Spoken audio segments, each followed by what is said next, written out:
Hi எல்லாருக்கும் வணக்கம். இன்னைக்கு நம்ம வீட்ல ஐயப்ப சுவாமி பூஜை நடந்துச்சு.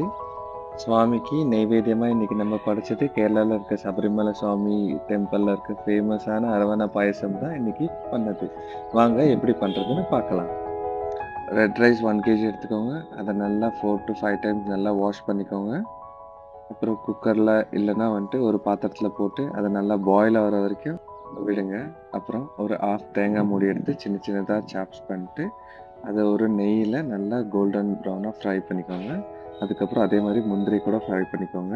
அதுக்கப்புறம் ஒரு 2லேருந்து 3 உருண்டை வெல்லம் எடுத்துட்டு அதை நல்லா இந்த மாதிரி பார்க்க வர வரைக்கும் ஃபுல்லாக மிக்ஸ் பண்ணிக்கிட்டே இருக்கணும். அதுக்கப்புறம் இது கொஞ்சம் முக்கால் பாகம் வெந்திருக்கணும் ரைஸு. ஒன்ஸ் முக்கால் பாகம் வெந்தோடனே நம்ம இந்த வெள்ளை பாக்கத்தில் நம்ம ஆட் பண்ணிக்கலாம். வெள்ளை பாக்கத்தில் ஆட் பண்ணிவிட்டு நல்லா மிக்ஸ் பண்ணிக்கோங்க. ஒன்ஸ் மிக்ஸ் பண்ணோடனே dry ginger powder 2 spoon add பண்ணிக்கோங்க. நல்லா மிக்ஸ் பண்ணிவிட்டு நம்ம அந்த தேங்காய் ரோஸ்ட் பண்ணி வச்சுருந்த தேங்காவை இதில் ஆட் பண்ணிக்கலாம்.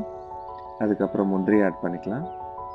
இது நல்லா மிக்ஸ் பண்ணிவிட்டு நம்மளுக்கு வேணால் பச்சை கற்பூரம் கிடைக்கும். பச்சை கற்பூரம் இதில் ஆட் பண்ணிக்கலாம். சபரிமலை அரவணை பாயாசம் ரெடி ஆயிடுச்சு. சரணமையப்பா சரணமையப்பா சரணமையப்பா